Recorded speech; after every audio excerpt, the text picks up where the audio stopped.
we're still looking for long end rates to, I think, move lower as we move through the year, and think that the yield curve will uninvert, but it's going to be more from seeing the short end rates go down faster. Sure. And so I think when ultimately, if we're getting a little bit better handle on inflation, not all the way back to 2%, but at least some improvement there, I think just the prospect of Fed easing will help in terms of reducing. What Damian just said there that Sarah pushed against folks, I'm sorry, it's part of the zeitgeist right now. Yeah. There's a whole school of thought out there. Oops, what if yields pop out in a longer duration? Well, it seems like, the Fed to some extent is managing, the long end of the curve. I mean, we're not going to say there's yield curve control going on here in the U.S. Is there any evidence that they are able to manage the long end of the curve? Absolutely not, and there's no evidence that they can do it today. I mean, that's the real gist of it. But, nevertheless, we're seeing some things in the market that are just tough to explain, like growth. I mean, again, and inflation for that matter, not coming off as quickly as we otherwise expect. It's sort of two sides of the same coin. So talk to us a little bit about inflation. We got the CPI print coming next week. What's your focus on that? Yeah, so looking very hard at the core, just given that you have had 3 months in a row of upside surprises, and we really need to see the core begin to downshift if you are going to keep even the potential of even a September cut on the Owner's table. equivalent rent?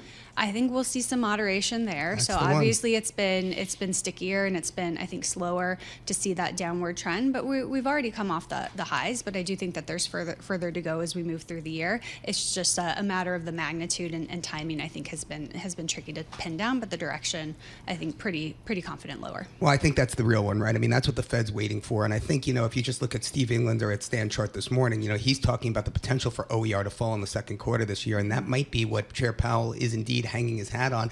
I mean, what else could Chair Powell be hanging his hat on? In last week's meeting, he gave 3 scenarios about where the Fed's going to push rates, and all of them were either on hold or lower. So no one seems to be talking about hikes. But then when pressed in the presser, he didn't necessarily deny that people aren't talking about hikes on the committee. Talk to us a little bit about your takeaways from last week. Yeah, so I think obviously Powell put a dampener on the possibility of hikes. I mean, I think you can't ever completely rule them out, but it does seem like there's a very high bar in terms of whether the Fed would actually step back in. I think the more likely scenario is you just see the cuts keep getting pushed out.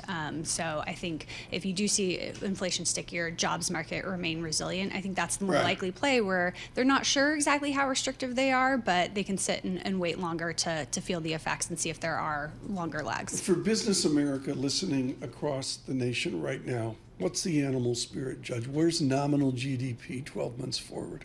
Yeah, so I think it's still going to be pretty strong. So 5-ish? I'd say probably closer to 4.5, 4.5. But if you still, have that's outstanding. If you still have 2.5 or Okay, 2.25, 2.5 inflation, rip up the script. Why are we so miserable with 4.5% nominal GDP? The Knicks are winning, and we've got 4.5% nominal. Explain. Knicks are winning, but the Hurricanes are down two games to none to the Rangers. So that's why we're a little depressed in Carolina right now. No wonder Scarlett didn't show up today. You know why we're depressed? Because the Knicks are winning, and you can't afford a ticket. No, Sweeney's the only one. But continue. Why? I think that why does the nation feel so? There's a weight upon them. I think it still is the inflation environment where, yes, we've seen improvement in terms of the rate of growth, but prices are still roughly 20% higher than they were just 4 years ago, and it's still difficult to digest. Businesses and consumers are still having to think about their pricing decisions a lot more than they were accustomed to only a few years back. And so in some ways it doesn't matter that real wages have kept up if it doesn't feel like you're growing in terms of your wealth.